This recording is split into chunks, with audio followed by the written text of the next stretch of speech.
Hi guys, welcome to Crazy Days. Danny kind of got me in this, I gotta make a cat head biscuit thing. He can't eat them, but I can. So I'm gonna try and walk you through what a cat head biscuit is and how I make them. It's gonna be Deep South way, but I'm gonna try and tell you a little bit about how to make a cat head biscuit the regular way and how I change it and what it's gonna look like when we get through.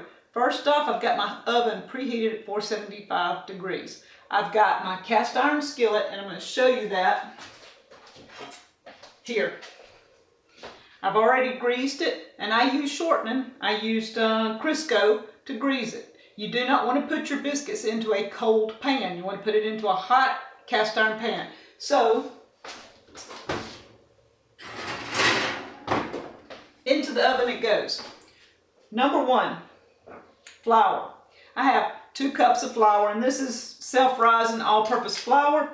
Many of the recipes say that because of the flours today, you do not have to sift it, okay? But I got the sifter, the Bromwell from the Homestead box. I kind of like my stuff sifted after playing around with this thing.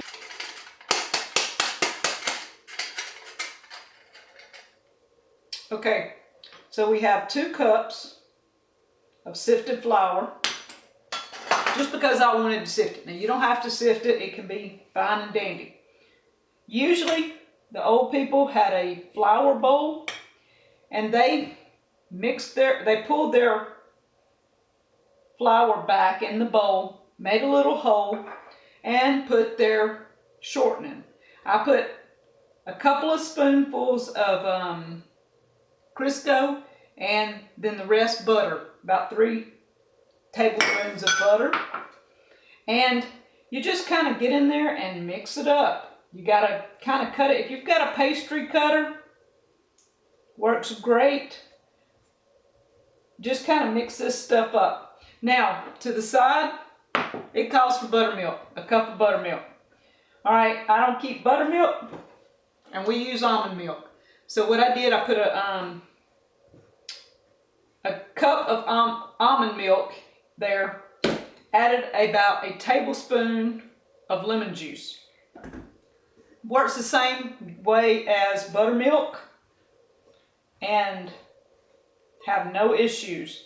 So what I'm doing is I'm just kind of moving the butter around and making a crumble, kind of a crumbly substance in my flour.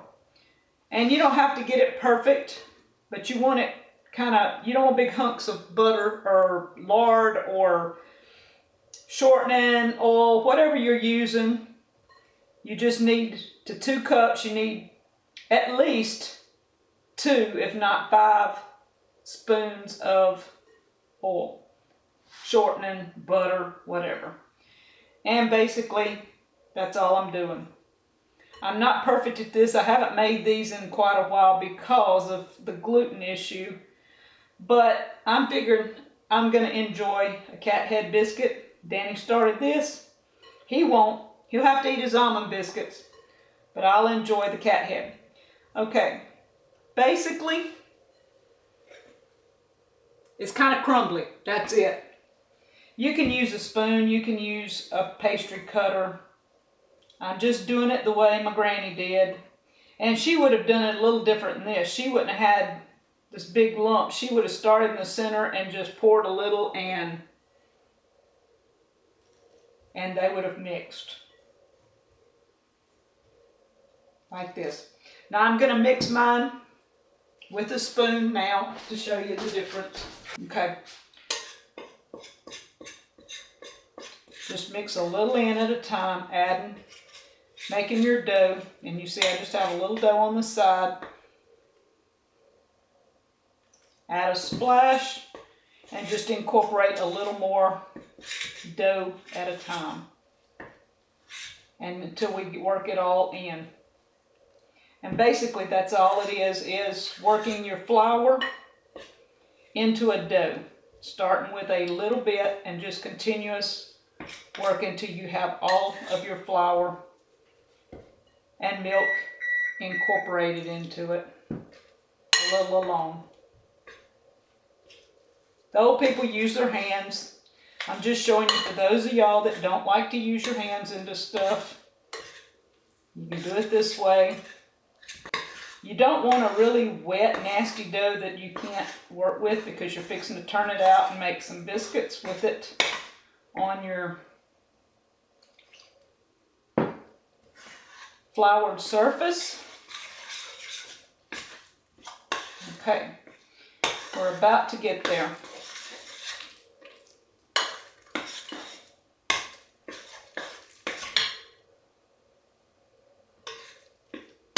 They're just really in no way to make a cat head biscuit without pretty much getting your hands in it.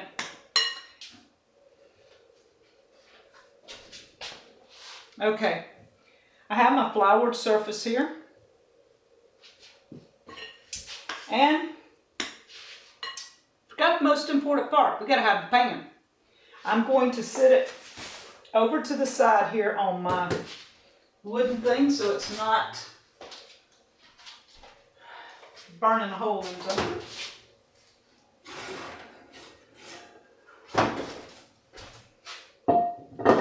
And I can pretty much tell you at some point my smoke alarm's going off.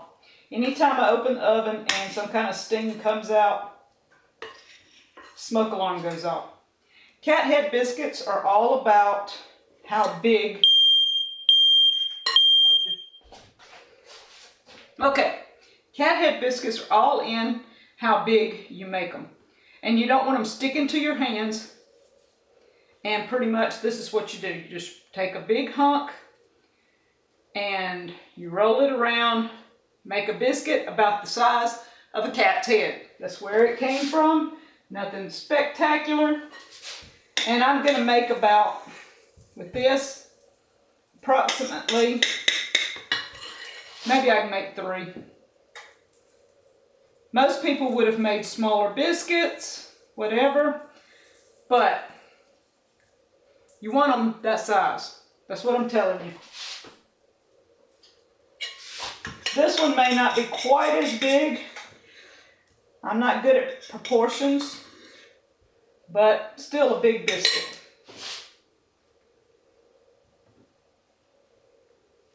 And that's all there is to it.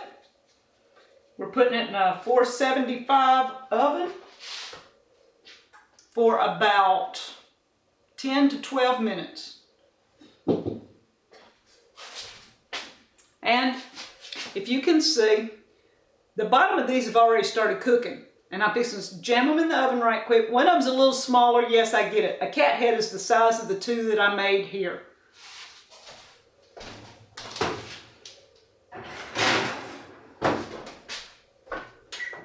Okay guys, you can use basically any recipe you want to make cat head biscuits. It just simply means you incorporate your lard or whatever and your milk into the flour a little at a time, make it up, roll them out, and just make sure they're as big as a cat's head. Okay, that's it. I used almond milk and lemon juice. So I substituted for buttermilk. I used butter and a touch of lard, or touch of Crisco, I might say. You can use lard if you have lard from a pig. You can use Crisco, you can use butter. I've even used mayonnaise to make mayonnaise biscuits. It doesn't really matter. Cat head biscuits, basically guys, is a biscuit the size of a cat's head. That's all it is to it. We're going to taste test them in a little bit. Danny's not going to be here to taste test because he can't have gluten. I can. And I'm going to pour some good old cane syrup across the top of mine.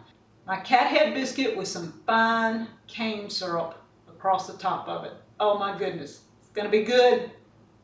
Okay guys, flour everywhere. At least I worked, right? You can tell Danny I did anyway. You saw the flour. I just took them out of the oven. Look at that. Isn't that awesome? That's what you call a cat head biscuit. Now I'm not going to eat one of the 2 bigger ones. I'm going to save them because I'll probably eat half at a time because I don't need that much at one time. So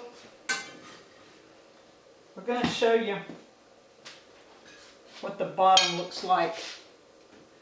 The bottom looks like that because you put it in a hot pan and it sears to start with and starts that biscuit to rising. Now my mom would have made them this size because there was so many of us. She'd make that pan with about 8 in it. This is the size biscuits that cat head biscuits.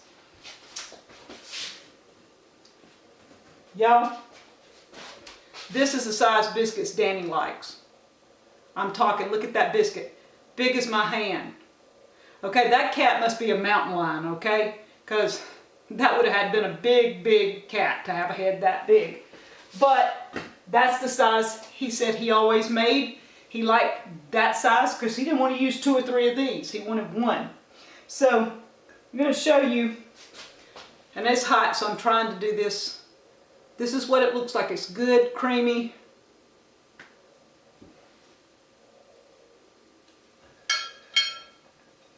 Okay, inside, soft, really good. And if y'all could smell this, cane syrup.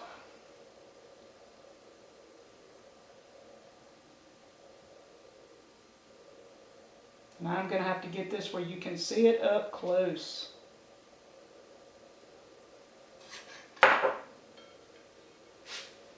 Isn't that awesome? I don't want it sliding out of my plate. That is some nice, good looking biscuits with cane syrup.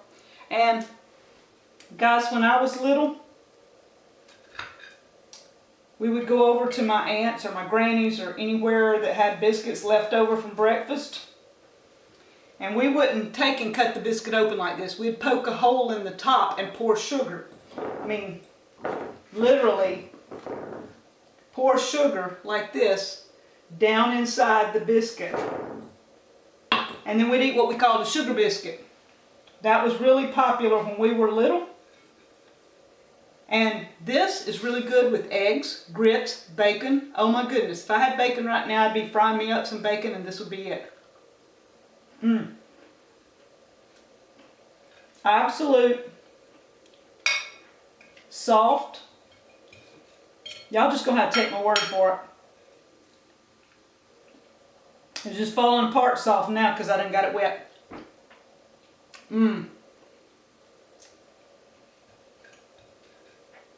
Y'all, have not eaten gluten biscuits in a while. So, I will be enjoying this for a little while. And the cane syrup's awesome too, just saying. So,